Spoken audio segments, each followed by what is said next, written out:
हम बात कर रहे हैं एक ऐसे प्रत्याशी की जिनको सामने वाले की जीत से ज्यादा उनकी हार की चर्चा हो रही है। नाम है पवन सिंह और वो काराकाट क्षेत्र से लोकसभा क्षेत्र से चुनाव लड़ रहे थे बिहार। इन्हीं के बारे में बात करने वाले हैं इस वीडियो में। वहां से वो जीतने वाले प्रत्याशी है राजा राम सिंह, जो कम्युनिस्ट पार्टी से आते हैं। ये पूरा 3,80,581 वोट पाए हैं। 1,05,858 वोट से जीते हैं और 1,05,858 वोट से पवन सिंह हारे हैं। वो वहां से निर्दलीय चुनाव लड़ रहे थे। थोड़ा सा हम बात कर ले उपेंद्र कुशवाहा का, जो कि वहां से राष्ट्रीय लोक मोर्चा से अपना मोर्चा संभाले हुए थे। वो भी हार चुके हैं 1,26,705 वोट से और ये 3 नंबर लिस्ट में आते हैं। देश भर में सबसे ज्यादा चर्चित कोई सीट रहा तो वो है काराकाट बिहार का सीट। वो भी रीजन ये है पवन सिंह के वजह से। वहां से पवन सिंह को लड़ने की वजह से ये सीट चर्चा में रहा है। इस लिस्ट में हम देख पा रहे हैं कि पवन सिंह भाजपा से जुड़े हुए थे। अगर भाजपा का थोड़ा सा समर्थन हो जाता तो यहाँ पे नंबर कुछ अलग ही आते। ये दोनों वोट शायद मिल जाता तो नंबर कुछ अलग ही आता, तो यहाँ पे सिचुएशन कुछ और ही होता। लोग ये भी कह रहे हैं कि पवन सिंह यहाँ पे आके ना खेले बिगाड़ देम, ऐसा वाला हाल कर दिए हैं उपेंद्र कुशवाहा के साथ, भारतीय जनता पार्टी के साथ। शायद हमें लगता है कि बीजेपी अगर थोड़ा सा समर्थन कर देता ना पवन सिंह का यहाँ से, तो 1 सीट और बढ़ जाता बिहार से।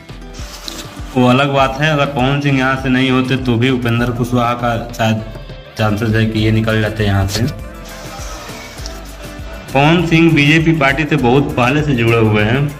उन्हें प्रचार प्रसार के लिए अलग अलग जगहों पे बुलाया जाता था, प्रचार प्रसार करते भी थे।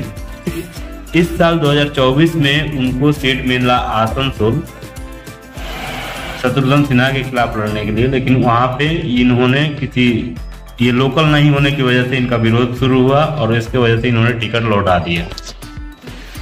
फिर से इनका ये था कि बिहार में कहीं से भी आप टिकट दीजिए, हम लड़ना चाहते हैं, लेकिन बिहार से कहीं से भी नहीं मिला। सबसे पहले इनका पसंद था आरा, लेकिन आरा में आर.के. सिंह एक बहुत ही केंद्रीय मंत्री हैं, बहुत ही अच्छे मंत्री हैं, जिनकी वजह से इनको वहाँ पे दवादारी नहीं मिली। तो इन्होंने डिसीजन लिया कि हम काराकाट से ये लोकसभा चुनाव लड़ेंगे, वो भी निर्दलीय लड़ेंगे। पवन सिंह का ये पहला संसदीय चुनाव था।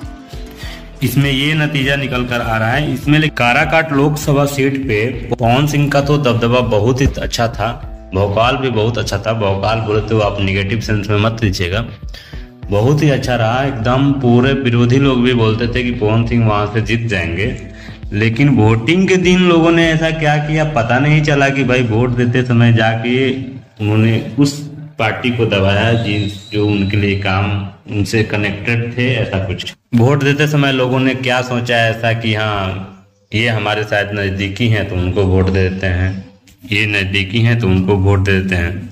तो ऐसा ही करके कुछ हुआ है जिसकी वजह से पवन सिंह को हार मिली है और जातिवाद कुछ ज्यादा ही चला है शायद वहां पे हमारे काराकाट क्षेत्र में।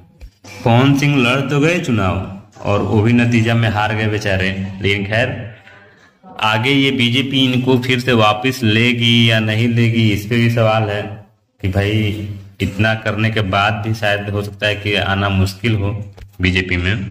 रील की दुनिया के पावर स्टार रियल दुनिया में पावर स्टार नहीं बन पाए।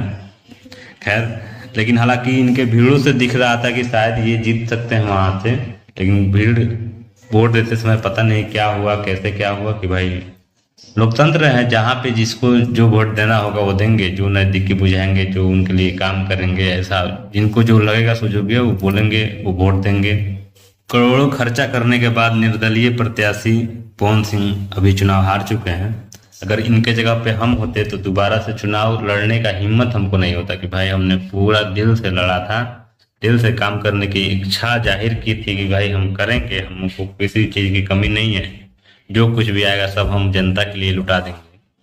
लेकिन फिर भी जनता ने नहीं लुटाया तो फिर दोबारा से हम अपना बता रहे हैं, हम नहीं खड़ा होते। लेकिन पवन सिंह को हम यही कहेंगे कि भाई कोई दिक्कत नहीं, हार तो गए हैं भले, लेकिन सबके दिलों में जीत गए हैं। निर्दलीय प्रत्याशी होके 2 नंबर पे आना, वो भी 2,73,546 वोट पाकर 2 नंबर पे जाना है। 3.25 लाख के करीब वोट मिला है इनको। बहुत अच्छा किए हैं प्रदर्शन, आपने हार कर भी जीत चुके हैं आप। और वीडियो में बस इतना ही। इनके बारे में आपका क्या ख्याल है कमेंट सेक्शन में जरूर बताइएगा। आपने हमें इतना समय दिया, थैंक यू वेरी मच।